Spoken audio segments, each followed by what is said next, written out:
last random review of the week, and since we've covered just about every other vehicle from Bokenger outside of a few side ones, like 8 side ones, now that I think of it, but of the main set, we've covered 9. That just leaves number 10, which is here. This is GoGo Jet. And I'll be honest with you guys, when I first conceived this Bokenger week, I totally forgot how much the jet does, so you will forgive me if this goes in a little bit of a weird direction.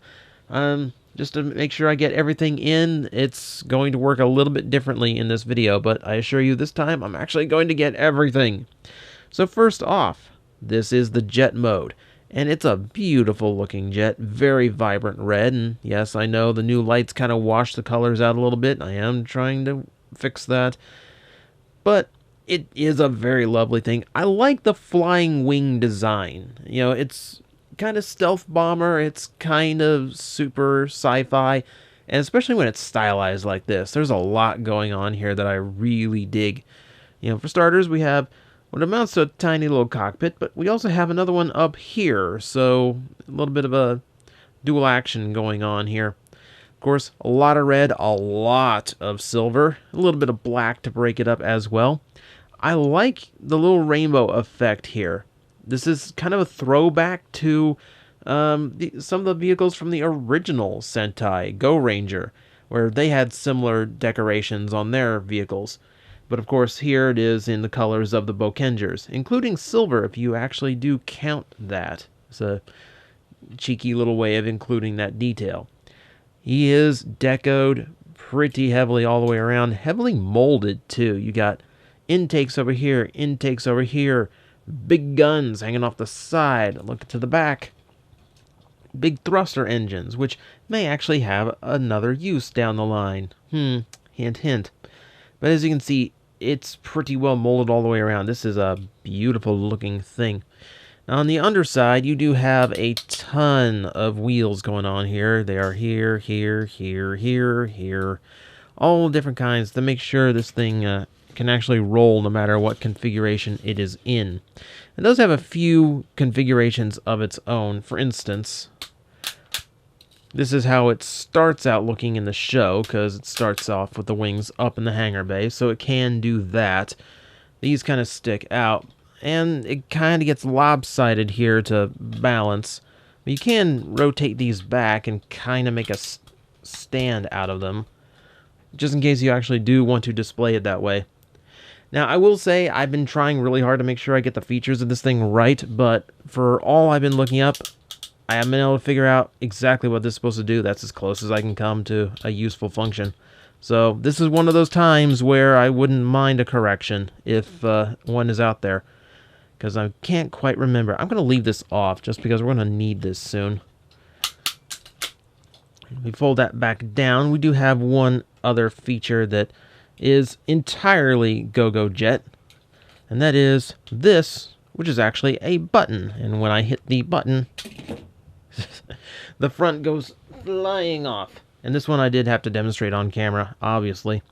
It's got a little shuttle vehicle. It's got its own little wings and everything. Oh, spoiler alert.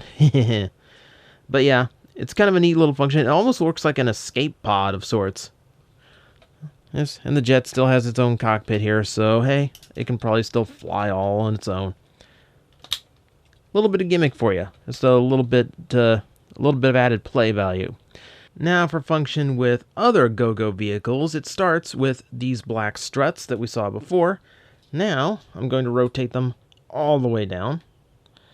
And this time we're going to attach that piece that was formerly taking up residence here. And the wheels on these big struts are going to plug in to create something of a carrier mode. Just in case one of your GoGo vehicles needs to fly in. It's using the exact same port type as Daibouken's shoulder connections, which means any of the auxiliary vehicles can attach on. And you can give them a ride to the battlefield.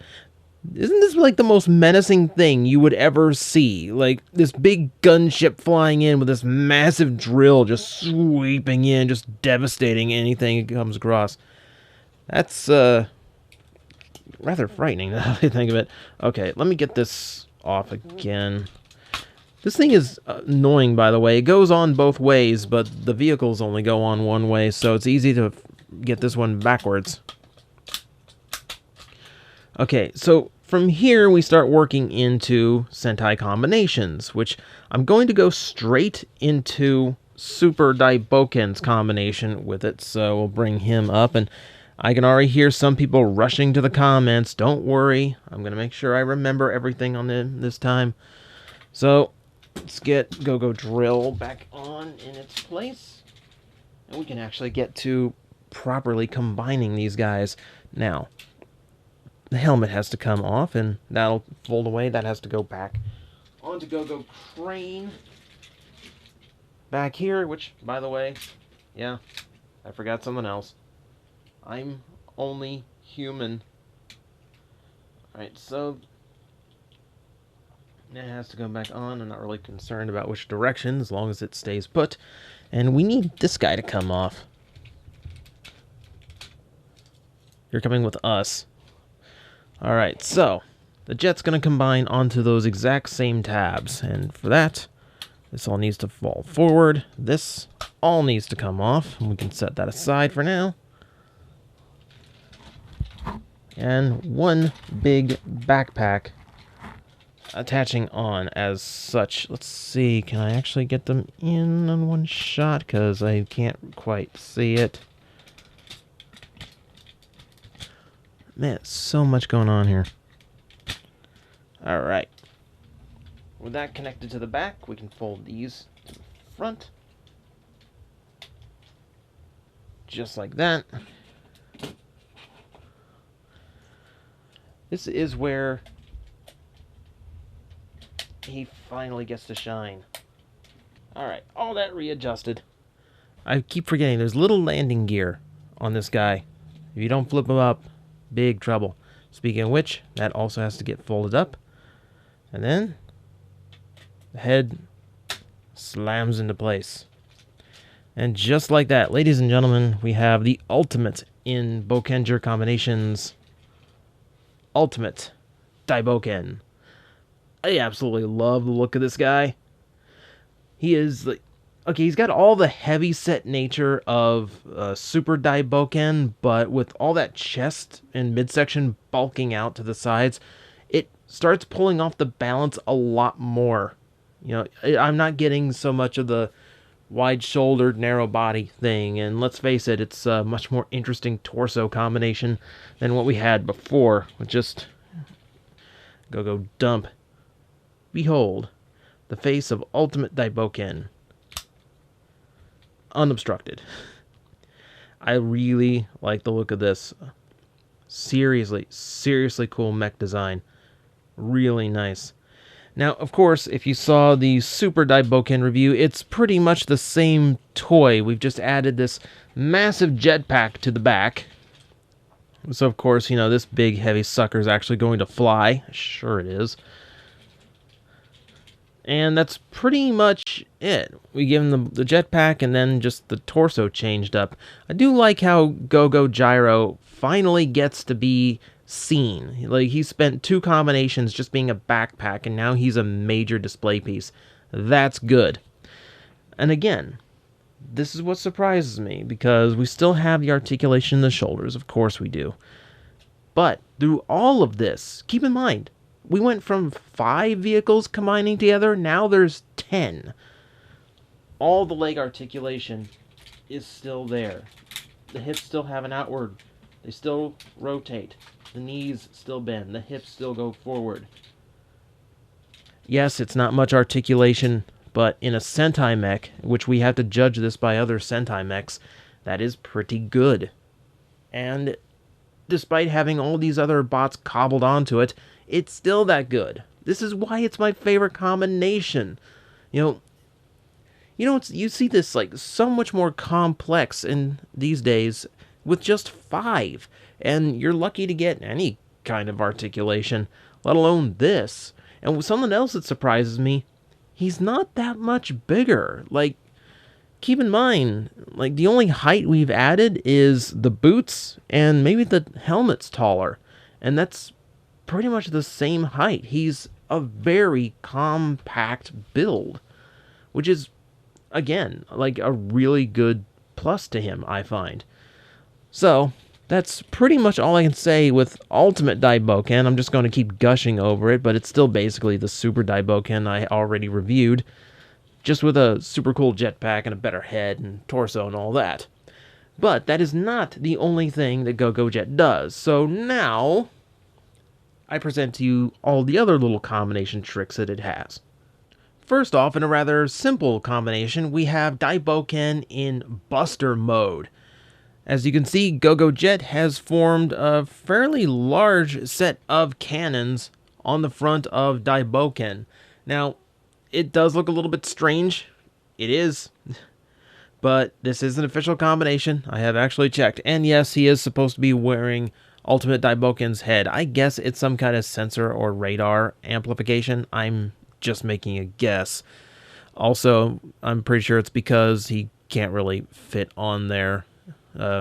GoGo gyro, that is, unless he has the helmet attached. Now you can see this one is actually so front heavy, the knees have to be bent in order to reposition the center of gravity on him. But it's another silly mode you can do, just in case you want to give your Daibouken a little bit of extra firepower. It's a novelty, but it's not one of my go-to modes. Next up, he also forms a wing mode for Siren Builder, and it attaches pretty much the same way. Siren Builder has specific engineering to allow the combination. In particular, a pretty heavy box of just solid mass that's meant to fold down and clip into place. So it pretty much forms on the exact same way it does for Ultimate Daibouken. It just happens to be on Siren Builder.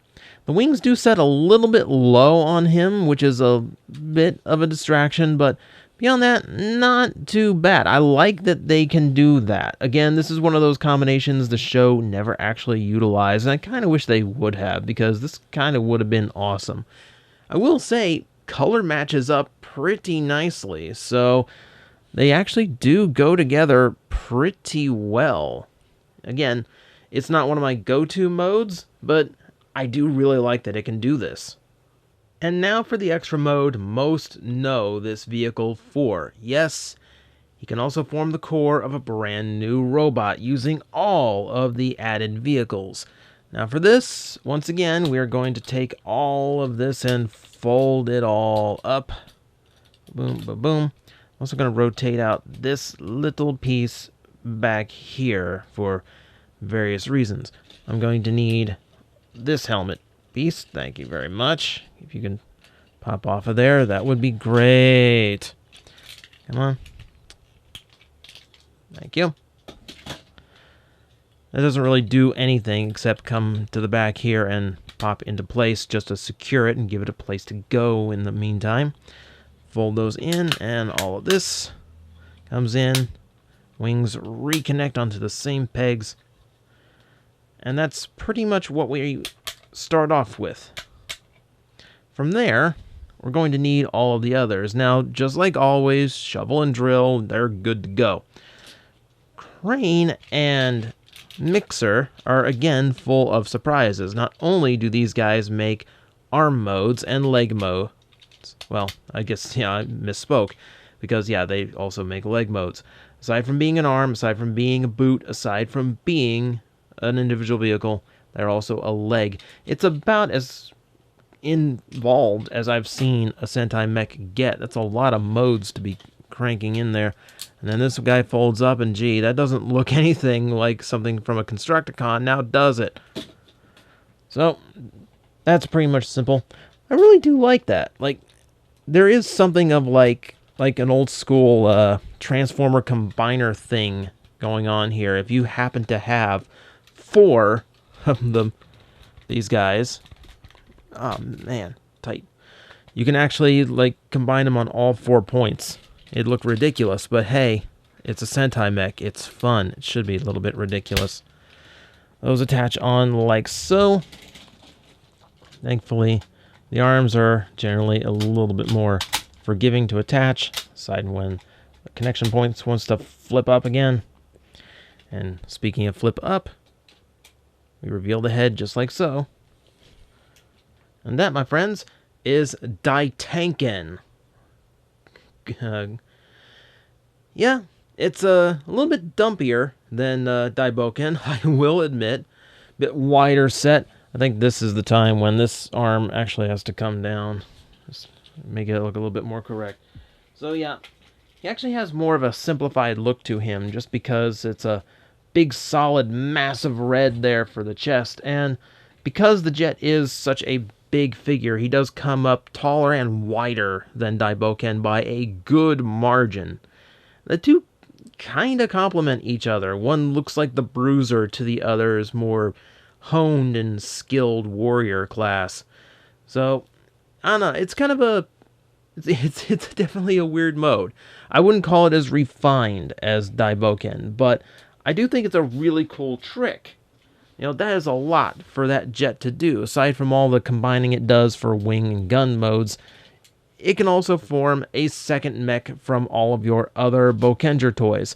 And this one has pretty much standard engineering. Arms go up and down. All this kind of, well, no, it does in the show, but you have to start disconnecting things to flip things out. But hey, it's all there if you want it, and it's not a bad idea. It's not a bad little combination. I'm quite happy with it, really. You know, a little bit dumpy, but other than that, man, these things do a lot. I say it again, I absolutely love the Boukenger toys. This is still my favorite mecha. This is still my favorite design. I love the play pattern to these. I love how much they can do when you've got them all. It's a really, really fun toy line. And for me, this is like the height of the Sentai Robos. After this, it felt like they got too complicated for their own good. Or in some cases, like this year's, maybe too simplified. But hey, it is what it is, you know. I still really like this toy. I really, really like this toy. So, that's going to be it for me in Boukenger for a while. I still need to track down Dive Voyager at some point, and maybe we might do this again with some of the others I have lying around, because, man, I don't get tired of talking about Boukenger. I just don't.